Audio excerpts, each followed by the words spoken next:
We are live. Let me make sure I'm going through the mic. I'm not. There we go. Much better. Good morning, everybody. What are we doing this morning? I am trying to not drink as much coffee. And so I've got this big ass sports water bottle. This morning, what are you guys up to? How your New Year's resolutions going? Have you made any yet? For some reason, everything seems a little low today. We'll figure it out. We figure it out as we go. What are we doing this morning? What are we talking about this morning? Kids are back at school. I think I'm feeling better. I'm just like, can you get flu but not have any symptoms? Is my question, right? So I don't have a cough. I kind of have a little stuffy nose, but nothing too bad. Just like I just don't feel 100%. Is that a thing? Because I'm like, maybe I should go to the doctor. But what would you say to the doctor? I'm fine, but I'm not fine. Like, what is that? So anyway, just keep pushing forward, don't you? Just work. Jessica Fenyon, what's PQ3ZR? Jessica says yes. So you can. Maybe I've just been sick then. Low T. God damn, Chris. Thanks. So you're just saying, basically, quit being got you. Thanks, Chris. I hope it's flu now. Yeah, Jess, what is a PQ3ZR? And also, where were you yesterday? All signed in, checked into my class, and then just ghosting people? No idea. You should go into your YouTube settings and just delete the PQ3ZR because there's only one Jessica Fenyon, you know? That's a very unique name. There's not going to be you're not going to have to do PQ3ZR, I don't think. It's not like a Dave Smith name, is it? All right, this morning, we're going to get serious in a minute. We got 3 viewers now, so that means it's getting real. Talk about one of my favorite quotes from last year, which is fear kills dreams. And, this time of year is so exciting. Everybody is doing like vision boards and writing down their goals. And I have so many goals. It's, like there might be a test for ADHD. I don't think I need it because you could just look through my notes or you could look through, my just watch me work for a day. But if you look through my notes and I've got my goals written down and there's way too many goals on there, right? Like you can't do 10 different things and be a husband and be a dad and run a business. Like it's just ridiculous, right? So, but I do have like a top couple of goals that I really, really want to achieve. And when I work with most people, the exciting day is the first day when we sit down and we talk about the goals. And it's fun to think about, the version of you that you can be in, 6, 12, 3 years, 10 years time. Like who that person is really exciting. And it's fun to write it all down. And first sessions with people are usually easy. Goal setting sessions are great. Very rare occasion a goal setting session's difficult. And it's fun. It's fun thinking about your vision. It's fun thinking about your life. It's fun thinking about what it could look like. But then you got to go and do it, right? And when you have to actually go and do the things, the goals sometimes fall apart. And you could put a good why to the goal. You could know why you want to achieve it. You can know why it's important. You can even create a great system where like every day looks good and you can do it. You can see there's a check by check, like a step-by-step system and a list of how to do it. And you're like, yeah, I can do this. But then you just don't do it. And you might have had the same goal and the same vision and the same dream written down for a year, and you know all the steps, and you've done it with multiple different coaches even, and you've had years and years to work on this thing, and you're just not quite doing it. And you just don't know why. Or you just don't want to admit why. But sometimes you just don't know why. And I think I know why for most of us, and I think it's the same for me, is you've got that low voice and you don't know, you kind of know where it comes from. It comes from, you know, and not to get too like psychiatrist, but it comes from like the group of friends that maybe you had when you were younger. And it's maybe like a teacher once said something to you, or your parents thought your idea was kind of stupid, or, like somebody that you respected thought you can't do that, or like a PE teacher once told you like you're not good at this stuff. It comes from one of them comments, right? You're like, this is my year, I'm going to run a marathon. This is my year, I'm going to do this fitness competition. This is my year, I'm going to do a high rock solo. But then you've got that little whatever it is, somebody like, that's stupid, right? And that's just your fears, right? That's your fear of being judged. That's your fear of failure.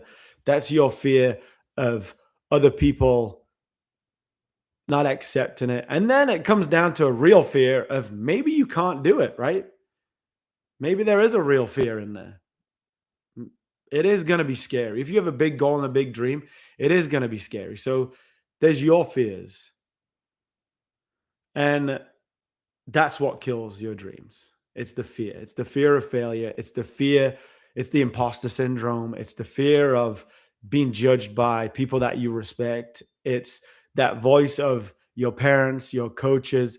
Somebody said something and it stuck with you, right? I can look back and I remember looking up to like family, friends, and cousins. And I was playing for the British national team.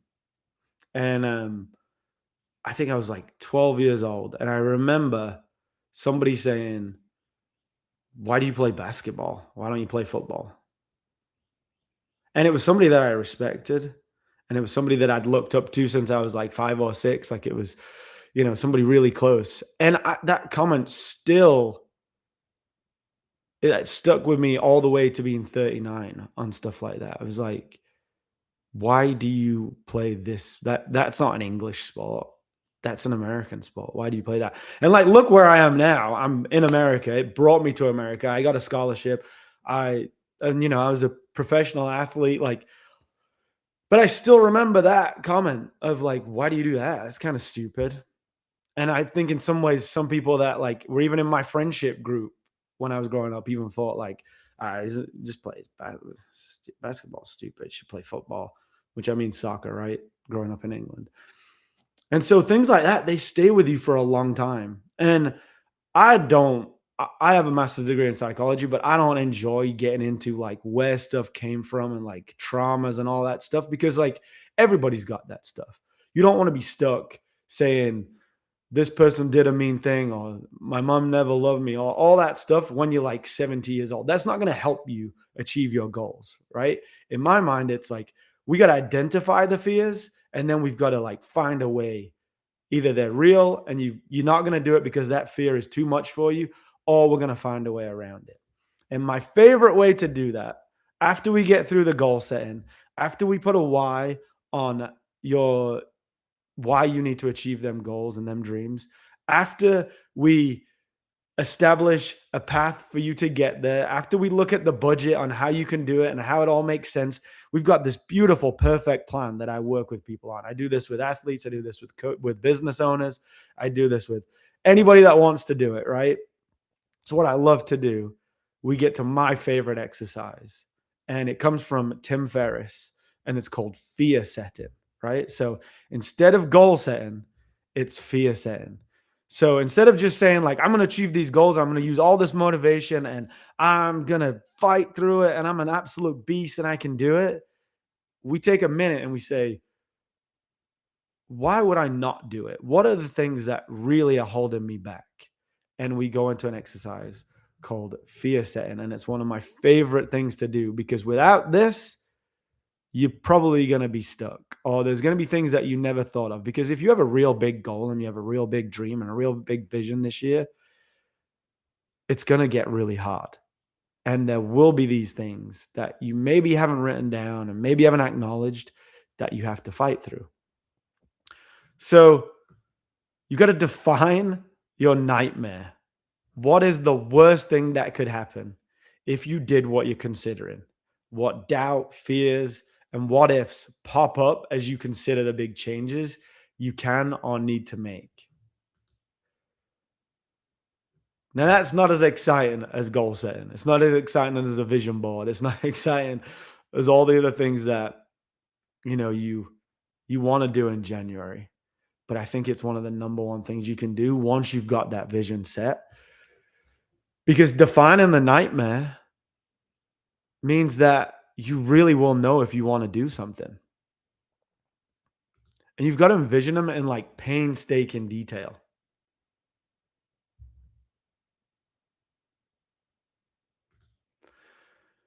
These things, they seem kind of, you know, like, oh, it's January, so I don't care about that. But say your goal is to run a marathon and you've always wanted to do it. It's your dream. You want to cross that finish line. And you're a pretty good runner. You've done a 5K, you've done a 10K, you've even done a half marathon. And you're like, I just don't know if I can do it. So you got to define the nightmare. What happens if you don't do it? What happens if you can't do it? What happens if you get there and you get to that 12-mile mark, you get to that 15-mile mark, you get to, I think, like 20 when I did the marathon, that 20-mile mark, whew, like you had to really talk to yourself at 20 miles because you've still got 6 miles left. And you've done 20, your feet are hurting, your hips are hurting, your legs are kind of cramping. Something's chafing at that point. If you forgot to put the Band-Aids on your nipples, then they might be bleeding at that point. And what are you going to do? Are you going to stop? Are you going to quit? And you might have to quit. You might have to stop, right? Something might happen where you literally can't, you might hit a wall and you literally can't take another step. Like Kiki even said 18 was rough for her. I think Kiki like broke her feet and somehow finished, right? So like define the nightmare. What is the worst thing that could happen? The worst thing that could happen is you could sign up for a marathon. You could get people to sponsor you, right? To do it. Maybe you have to do it that way if you want to do one of the big ones. And then you don't finish. And you don't cross the finish line. That's a nightmare, right? That's a nightmare scenario for you not finishing the marathon because you've told people that you're going to do it. People have sponsored you. People are going to ask you how it went, right? Now, you got to think about, is that permanent? Is that going to happen, right? You've got to really think about this in a way that matters to you. You got to define the fear. So like the worst case scenario is I might not be able to finish that marathon. And that applies to so many different things, right? When you think about it, like you might have a business idea and then you have to put it out there and you have to tell people. And the thing is like 9 out of 10 businesses fail to make 5 years. And then another 9 out of 10 fail to make 10 years. Now, if you've told everybody and you've put it out there on your Instagram and you've created an Instagram page, you've created a website and nobody comes to it, that's a fear. And you've got to write that fear down. And then you've got to write down how you could prevent it and then how you could repair it, right? So you define all your fears and you list them from 1 to like, let's say 10. Like, what are the worst things that could happen for you doing this marathon? And real stuff, right? Like, so we'll use the marathon as the example for fitness. So I could not finish. I could get injured. Let me think of some other fears. It might ruin my relationship with my kids because I have to go run these long runs and it's going to take hours. It could ruin my relationship with my wife. I might lose muscle And, I might get a serious injury where I can't work out anymore. And so you've listed all these fears. Say it's a business idea. Um, what if I lose all my money? What if I have to sign a lease to get this thing started and I go bankrupt? What if I lose my house? What if again, relationship stuff? What if this affects my relationship with my wife? What if all these fears that are there? And most of them are coming from fear of failure, right? And like a big one, Cash has brought up in the comments that I'm not going to bring up on this, but you can go look at it. There's a big fear that you might poop your pants, or you might pee yourself, or you might all these things that people are going to see, and it's all fear of being exposed, and it's all fears of failures. And these fears are real. These are not things that you're like, oh, don't worry about that. Like me at 18, 19, 20, I probably would have been like, don't worry about that. Just do it anyway. And then in the other side of your mind, you're still probably not going to do it because you do have that fear. Everything that we do now, we put on social media. So these things are tied to you for a long time. If you start a business and it doesn't go well, people are going to know that you started a business and it didn't go well. If you say you're going to do this fitness competition and then all of a sudden you're posting about your training and you're doing all, and then all of a sudden nobody hears anything about it, people are going to know you didn't do it. Or like a Hyrox, for example, is a big one now that everybody thinks they're going to go into a Hyrox in 1 hour. And then they do a Hyrox in 2 hours. And you stand at the end with your little badge and you hold it up and your time pops up on the screen.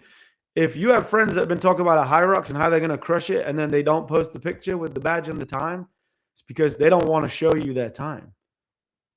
So how do we get rid of these fears? Well, we don't really get rid of them. We've just defined them. So we've written them down. Then you're going to make a list right next to the fear of how you could prevent it, right? So I don't finish the marathon. How am I going to prevent that? Well, I'm going to do this marathon program that my friend did. And it's not a marathon program where I need to finish in 2 hours because I've never done one before. So it's where you just build up enough stamina to finish the marathon. So I know if I follow this program, then I'll be able to finish because my friend did it and we're about the same fitness level. And if I actually don't finish it, then we'll come back to that. So we're preventing it. So how do we prevent that from happening? Then we've got another fear, right? Which is, what did we say? It could ruin my relationship. Well, I'm not going to try and run it like 2.5, 3 hours. That's not my goal. I'm not trying to become an elite marathon runner. So this program that I've already found that my friend did works really well.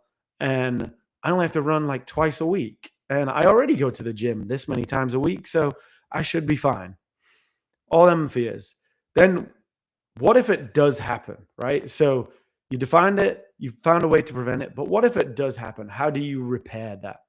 So, okay, I did this program, I didn't finish, and then I got to find a way to repair that. Well, I didn't finish the marathon. I tried this program, it didn't work. Is that life changing? I've always wanted to do a marathon. Could I sign up again next year? Yeah, probably. Could I try again? Yeah, I could try a different program. Are people going to think anything of me? Well, they might. They might think, well, why did you quit? They might think all that stuff, but I'll just sign up for another one and it'll be a comeback. And I think I'm going to do it again. And you only really fail when you quit. So if I try again, then I never quit. And there's still going to be years for me to do a marathon. I'm going to do it again. I'm going to try again. Relationship wise, okay, I did this program. This really affected our relationship. Well, what if I talk to my partner and we say, hey, why don't we run together next time? Or why don't you follow me on the bike so we can still spend time together? Or is there a goal we can do together? And like, forget about the marathon. What can we do together? And something that we can work out for together. So how do you repair that relationship? And so you're thinking of ways you've defined your fear, how to prevent it, and how to repair it, right? So this is really important part of this because chances are it's easier than you can imagine to get things back under control after it all goes wrong. So in your mind, it's so big. But then when you write it down and you got like, well, to repair this problem is not that much of a big deal. And so looking at that in terms of opening a business or doing something like that. So the worst case scenario is, okay, I've got to sign up. I got to sign a lease. That was one of the scariest things for me. That was one of the fears that was stopping me from opening a gym 10 years ago. And it was like, okay, so this lease, I'm on the hook for 5 years. I have to personally guarantee it. So I'm like, all right, how do I prevent losing everything? All right, well, this is how many members I need just to cover the rent. My wife's still working, so we have that income. So that should be able to sustain that. So I just need to be able to train this many people to cover it. So you start listing like, okay, so that's the minimum amount of people I need to train. Okay, next step. How else could I prevent it? Well, I could have a business partner, but I don't really want a business partner. Um, okay, I have this many. How much credit do we have? How much savings do we have? All right, let's have a look how that fits in. So, how many months could we go before? Oh, what if we put a break clause in the lease? That would be a good way to prevent it. So, if in a year's time this is not working, I can walk away and the owners can walk away. How about that?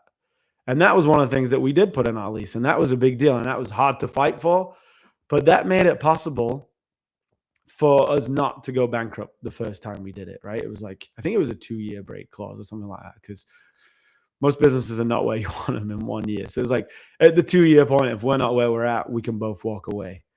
And that was a huge one for me. That took away a lot of the, like you're gonna lose everything. You're gonna lose your house. You're gonna lose, um, and then if everything does go wrong, how do you repair it, right? And so um, we only had 2 years to worry about. So maybe we could have found a way to, roll that into a big debt, not lose the house, come up with a payment plan with the owner. There's a way that you can try these dreams and they don't completely bankrupt you. Now, in some ways, that's a blessing and a curse, right? Just like running a marathon, right? If you've defined all these fears and you know there's a way out and it's not that bad, that might make you not train as hard. If you've signed this lease and you're like, well, it doesn't really matter. I've got a 2-year break clause, so blah, blah, blah. You still know that people are going to know that you failed, right? So in your mind, there's still like okay, I got to go for this. This is just showing you if the worst thing happens, there's a way forward, there's a way out, there's a way through it that is not as fatal as you might initially think. So, the next step, which I think is the most important, you've defined, you prevent, you repair, right? You've got the examples. And yeah, like one of the big things is a lot of people have an idea for starting a business, right? And they think, well, I'm going to go and try doing it on my own for a while. And then they might run out of money. So how do you prevent that? Well, they could freelance on the side of having their job instead. And then that don't work out. Okay, well, now I got to apply for a job again. And you're back where you were, but you gave it a try, right? So it's thinking about stuff like that. The big one for me that I think is kind of fun on this fear setting journey, because a lot of it's not very fun, right? You're looking at fears and you've really got to be honest with yourself, is what are the potential benefits of just taking action towards this goal? So what might be the benefit of just an attempt or a partial success, right?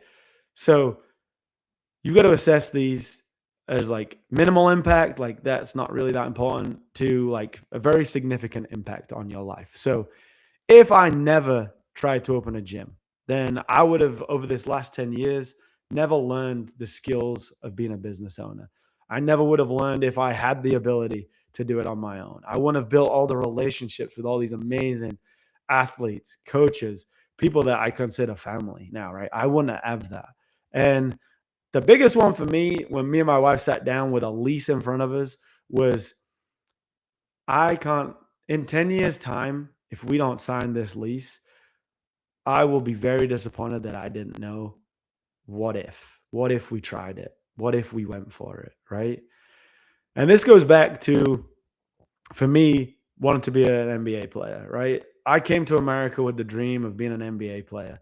And if I did not pursue that goal, and like my success on that was like this, very, very partial. But the benefits of that attempt are me living in America, are me meeting my wife, are me living this American dream, having citizenship, being in this country. And if I didn't go to that, I don't know where I would be. I don't know what I'd be doing right now. I don't know. I might be in my hometown working a job, which is not a bad thing, but I just wouldn't have all the life experiences that I've had over the past 20 years. Well, 19 years. All right. Give me a break. 19 years since I came to America, 18 years old with a backpack and a dream. Right. And so that's the biggest part of this fear setting is like just a partial success. If you have the goal of wanting to do a big fitness competition, a high rocks, like lose 20 pounds, whatever fitness goal you have, just the attempt at it, just you coming and signing up at Oxford is going to lead you to having 10 more friends in that class that are your neighbors. Just the attempt of doing a high rocks and doing it with a group of people is going to have you build them relationships with people that you can do a hard thing, even if you fail at it, even if you don't get the time that you want. And the partial success or the attempt is what life's about. So them fears, they are real. I'm not going to say they're not real. I could really have lost my house. You could really lose your relationship with your partner by you going off and doing this fitness thing and they're not really into it, right? That's a real fear that a lot of people have. You could become a different person. All the time, people come to our gym and they get a pull up and they get a push up and they do things that they never thought they could do. And they change relationships with people, right? They lose that boyfriend, girlfriend, partner because they become a different person. They realize how strong they are. And you can't always drag people along with you, right? So they're real fears. This is not just, oh, that could happen, blah, blah, blah. You could really lose your house by starting a business. You really could fail to cross the finish line. Now, is that going to be devastating to your life? Not compared to the benefits of a partial success or an attempt at success. Now, the real fear. Now, the real scary thing. What are the costs of inaction? So, what are the benefits of a partial success or even an attempt? What are the costs of inaction? What are the costs emotionally, physically, and financially to you if you don't do this? I just want you to sit with the status quo. Sit with who you are right now. Sit with not trying the thing that you know you're capable of, or that you want to know that you're capable of, or that you just want to find out, am I that person? Am I a marathon runner? Am I an athlete? Am I a business owner? Am I an entrepreneur? I want to find out if I'm that person. Can I quit this job and go do a different job? Can I do something different in 2026 that's going to make me happier? But what are the costs if I don't? And you're going to write down 3 columns. I'm going to put this in the show notes, right? So in the description, so you can, see this, how Tim Ferriss does it, and you can follow along. So you're going to write down what are the costs of inaction emotionally, physically, and financially in 6 months' time. So 6 months from now, it's July 2026, and you haven't taken any action towards that goal that you said you wanted to do. You wanted to start that business. You wanted to be that marathon runner. You wanted to do a high rocks. You want to lose that 20, 30, 40, 50 pounds. You want to become that other person right now. Like this is the year that you're going to do it. 6 months from now, you haven't done anything. How do you feel? What's your body like? How are you financially? What's changed? And this is the scary part of fear setting. Right now in the fears, you've had them fears for a long time. Thinking about the benefits, man, that feels, oh man, look at all these new skills I'm going to learn, all these people I'm going to meet, all this fun I'm going to have training, all this stuff I'm going to learn. Now, what are the costs? 6 months' time, you're still the same. You're still in the same place. 1 year from now is the next column. What are you going to be in 1 year? How's that going to feel? How do you look in a year? How are you financially? What's happened in a year? Nothing's happened.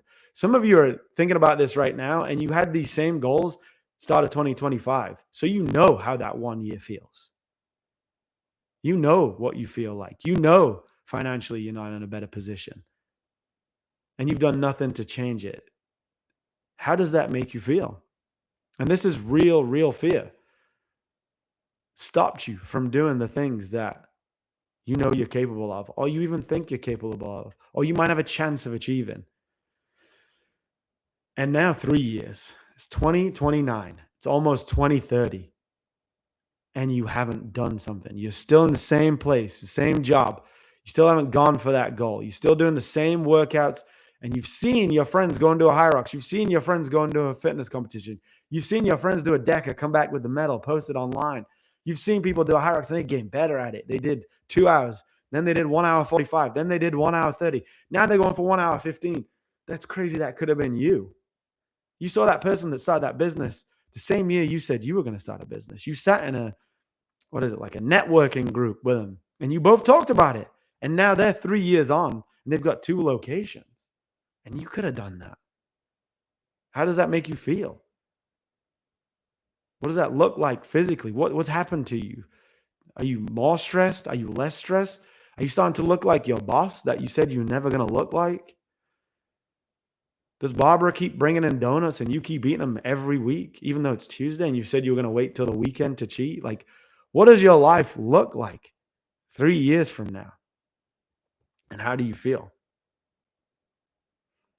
This is the scary part of fear setting, because sometimes you can see like, man, 3 years ago, I did say I was going to do that and I haven't done it. And my friend did do it. And look at him now. I could be in that kind of shape. I could be doing them kind of events. I could own that business. I could be doing all that stuff. I could have a different job right now. And goal setting is not going to do it. Goal setting just shows you what you want to do.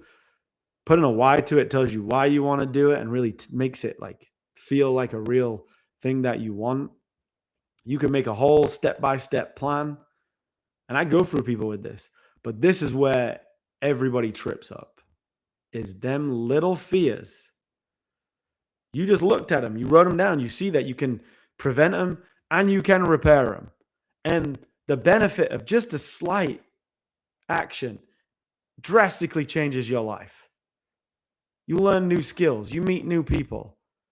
And then the cost of inaction is you staying the same for 6 months, a year, 3 years. We don't even want to talk about 10 years time. You're still the same person you were 10 years ago, even though you've had the same goals, because of these fears that you know from writing them down should not be holding you back. Now, you should have a greater clarity on what your fears are, what's stopping you, the worst case scenarios, the benefit of an attempt, and then while maintaining the status quo, really, really comfortable, it's overrated. And one thing that I want to leave you with is that it's one of my favorite books, and it's Marcus Aurelius. And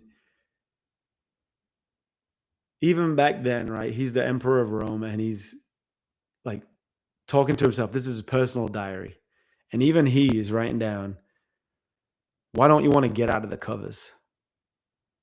And he says, well, it's comfortable in here.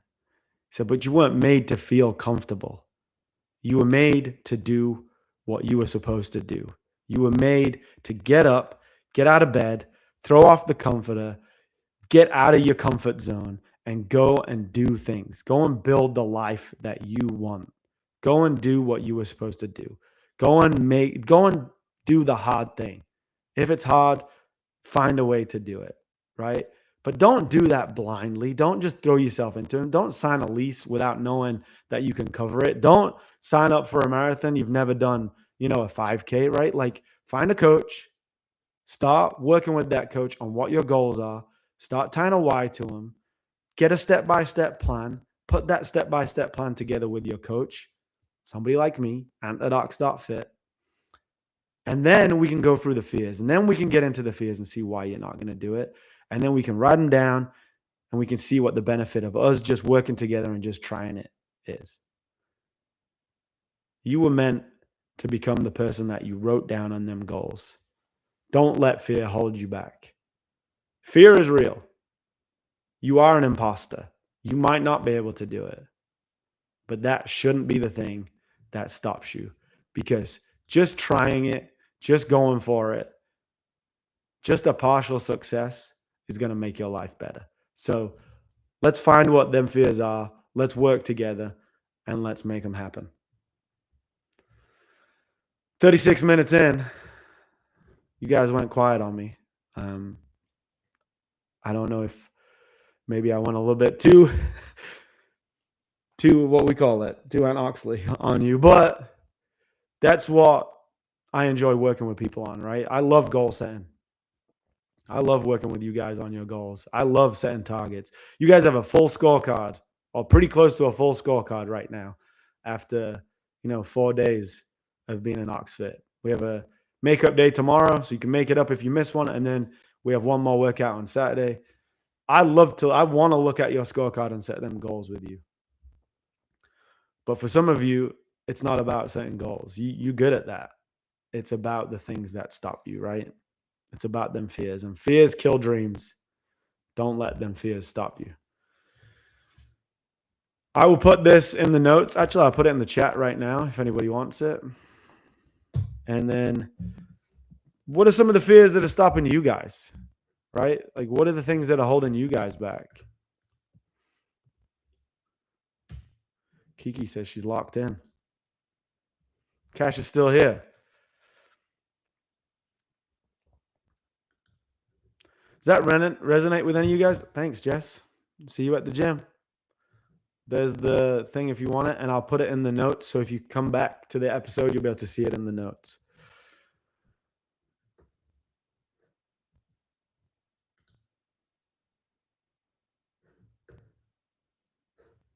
Carlos, fail better. He knows that's my favorite quote. Fail better. My favorite quote is actually on the wall. I think it's in Lauren's office. And it's, ever tried, ever failed, no matter, fail again, fail better. Who is that by? Let me look. I can't believe I don't know who it's by.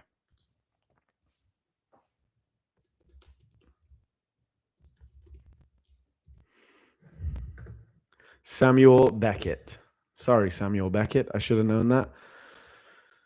Ever tried, ever failed, no matter, try again, fail again, fail better. Oh, man, I almost forgot about the fail again. It's not just try again, fail better. It's try again, fail better.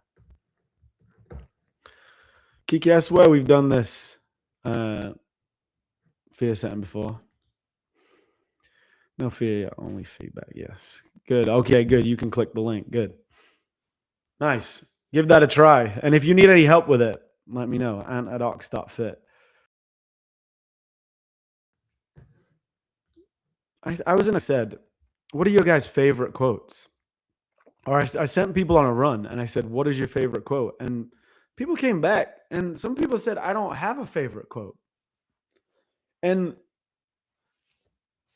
I don't know, it made me like, you don't have a book that you like that like has a quote in it. You don't have like, I'm not super spiritual, but you don't have like a Bible passage that has a quote. You haven't watched a movie that is your favorite quote. Like, my brain is just quotes, and I draw on them quotes all the time when I need them, right? Like, when things are getting tough, they're the things that I remember. Do you guys have favorite quotes? Is there anybody in the chat that doesn't have a favorite quote? My whole brain is quotes. It's kind of just, yeah, I don't know. It just shows how we're different, I suppose. Maybe they did have a favorite quote, but like Fear said, and they were just scared to say it because they might get judged for it. Um, when I was younger, my favorite quote when I was like 18 was obsessed is a word used by the lazy to describe the dedicated. And then now at 39 with like a business and kids and stuff like that, I'm like, imagine running into 18-year-old me. I'd just be like, God, this kid's annoying. He has no idea. But yeah. And I still believe like that's a great quote. And it's true, right? Like you've got to become obsessed with stuff. I'm obsessed with a ton of things still. But there's days when I just can't do them.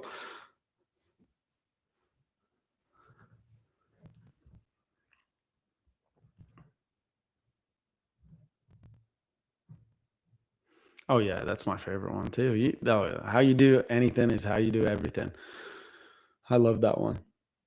I still believe like um interviewing people is something that you don't have to do because I think you could just bring someone in the gym and whatever job they're going for. Say they're going for the CEO of the company.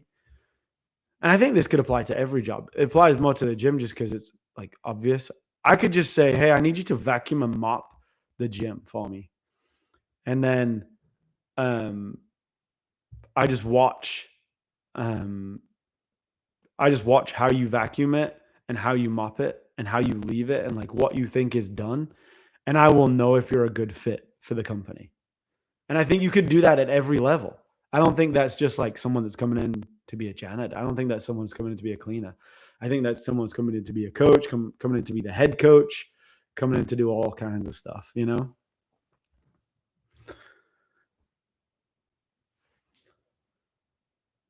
Excuse me. Oh. All right, Cash says, I forget where I heard it, but we're raising kids, not grass. About a guy who's worried about the kids tearing up the lawn. That's good. Yeah. Yeah, tearing up the lawn, tearing up your house, right? Tearing up your and also raising kids and not grasses, I feel like is a good metaphor for, you don't just feed them water, your kids, you know? Like you have to give them so much more than that. It's not just about are they fed and watered. Which so I take Leo to basketball every Tuesday, and every Tuesday we both fill up his water bottle and we both forget it, right? And then there's 19 water breaks in the 1 hour, and he comes over and he needs water, and we forgot it. So it just doesn't have water. And now, why do these kids need so much water? Like, I don't love water. You guys know that. Like, even this is electrolytes, got some flavor in it. It's the only way I can drink it. But why are they drinking so much? Like, I don't ever remember drinking water. I don't remember going to grab water. I don't remember I never had a water bottle. We didn't have a water fountain in my school. Um, we had these horrible jugs on the table for lunch. That was the only time I drank water was when I needed to like force some. Yeah. Why do we need all that? Why do our kids constantly need a water bottle? But I love that, Cash. Cash had a yoga teacher when he was 20 that she knew I was going to succeed because of my work ethic. Didn't get it until I heard that quote. Same principle. Yeah. Work ethic. I saw another quote the other day that was like, it was Cody Sanchez. I don't know if you follow, but she has a book called Main Street Millionaire. And then she also like runs tons of businesses. And she's really smart and she presents things really well, and she like tries to help small business owners get started. She's a great woman to follow. And she said, there's no such thing as a slow starter that goes on to do well in a company, right? Like the person that comes in that's really good has a motor right away. Seriously, what is it with water bottles? My kids can't leave the house without a water bottle. Yep. Jessica's 10-year-old, same thing. It's so funny. We have the reusable water bottles, right? Because we're saving the environment. But my kids have had a new one like every friggin' 6 months because we've lost it. Where are these water bottles going?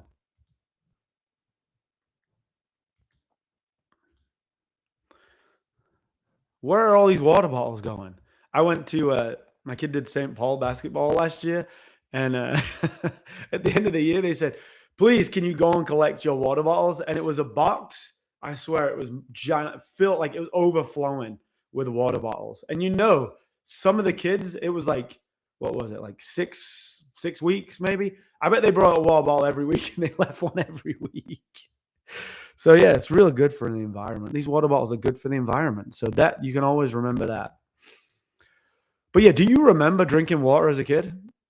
I don't. I don't remember ever needing a drink. I really don't. I don't remember taking a we definitely didn't have one at school. In fact, I can imagine one of my friends bringing a water bottle to school and drinking water in class. I'd be like, "What the hell are you doing?" Dude, I think we played sports all day.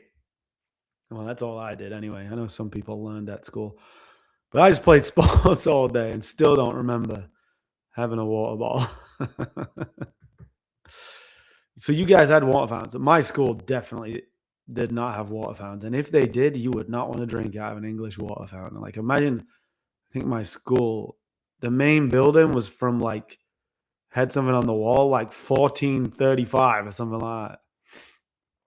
You didn't even want to use the bathrooms. Never mind drink out of the water fountain. All right, guys. Cash, Kiki, Jess, thanks for hanging out with me. Carlos, you're here. I think you're just a little behind us on the main stuff. So discipline is doing what you hate to do, but don't like you love it.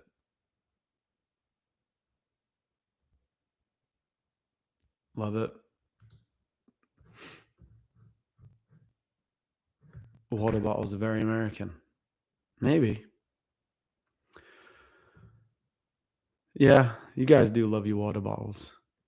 We have so many water bottles at the gym that we could start a water bottle store. Okay, that explains it.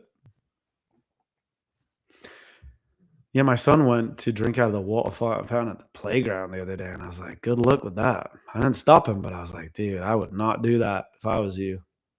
That looks horrible."